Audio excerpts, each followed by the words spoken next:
Ralph Lauren, from the Bronx to a global fashion empire. A story of vision, identity, and believing in a dream no one else could see. Chapter 1. A Boy from the Bronx. Ralph Lauren was born Ralph Lifshitz in 1939, in the Bronx, New York, to a Jewish immigrant family. His parents had fled hardship in Eastern Europe, chasing a better life in America, but that life was far from glamorous. They lived in a cramped apartment. Money was tight. The neighborhood was rough. Survival came before dreams. At school, Ralph was often teased for his last name, his clothes, and his background. He felt invisible. Outsiders didn't expect greatness from a boy like him. But inside Ralph lived something powerful. He didn't just see the Bronx. He saw possibility. Chapter 2. Dressing the Dream. As a teenager, Ralph became obsessed with style, not fashion trends, but identity. He admired elegance, confidence, and timeless class. He saved his money to buy well-tailored suits while his peers spent on other things.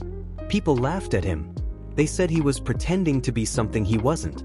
But Ralph wasn't pretending. He was becoming. He later changed his last name from Lifshitz to Lauren, not to erase his past, but to claim his future. Chapter 3. Rejection before recognition. After high school, Ralph joined the army briefly, then worked as a tie salesman. He had no fashion degree, no investors, no industry connections. But he had an idea. He wanted to design wide, bold ties, a style no one in the conservative fashion world believed in. Manufacturers rejected him. Buyers laughed. Executives said, "This will never sell." But Ralph believed he wasn't just selling ties. He was selling a lifestyle. Chapter 4. Polo is born. In 1967, with borrowed money, Ralph launched his own tie line. He named it Polo, a word that symbolized elegance, confidence, and aspiration. He didn't design clothes for who people were. He designed clothes for who they wanted to become. Against all odds, Bloomingdale's gave him a chance. His ties sold out. Soon came shirts. Then a full collection. Ralph Lauren wasn't building a clothing line. He was building a dream people could wear. Chapter 5. The risk that changed everything. In the 1970s, Ralph made a bold move. He created the now iconic polo shirt with a small embroidered horse. No giant logo. No flashy branding. Just confidence.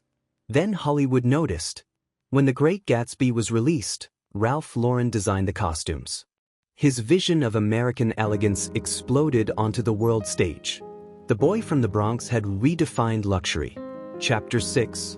Building a global empire. Ralph Lauren expanded into women's wear, fragrances, home decor, eyewear, and accessories.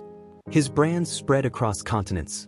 But unlike others, he refused to chase trends. He stayed loyal to his vision, timelessness, craftsmanship, and storytelling. By the 1990s, Polo Ralph Lauren had become a global symbol of success and sophistication. In 1997, the company went public. Ralph Lauren became a billionaire. But the journey had never been about money. It was about identity. Chapter 7. The Cost of Success. Behind the scenes, success demanded sacrifice. Ralph battled health challenges, market crashes, and intense pressure to keep evolving while staying authentic. There were moments when critics said his brand was outdated. But Ralph believed in one thing above all. If you don't believe in yourself, no one else will. And he kept going. Chapter 8. Giving back with purpose. Ralph Lauren never forgot where he came from. He donated hundreds of millions to causes including cancer research, education, and underserved communities. After surviving cancer himself, he founded the Ralph Lauren Center for Cancer Care, providing treatment to people regardless of ability to pay. He believed success meant nothing if it didn't lift others. Chapter 9. Legacy of a Visionary. Ralph Lauren stepped back from day-to-day leadership, but his influence remains everywhere, from runways to living rooms, from fashion to culture. He proved that you don't need permission to dream big, you don't need to fit in to belong, and you don't need to come from wealth to create it. A boy once mocked for his name and background became the architect of an American icon. Final words. Ralph Lauren didn't just sell clothes. He sold confidence. He sold identity. He sold the belief that where you start does not limit where you can go. From the Bronx to the world. From rejection to recognition. From a dream to a legacy. If Ralph Lauren's journey inspired you, if it reminded you that your vision matters, even when no one believes in it, like this video to honor his story. Comment what part moved you the most or who you'd like to see next. Subscribe for more powerful stories of resilience and greatness. And share this with someone who needs to believe in their dream. Together, we make hope alive.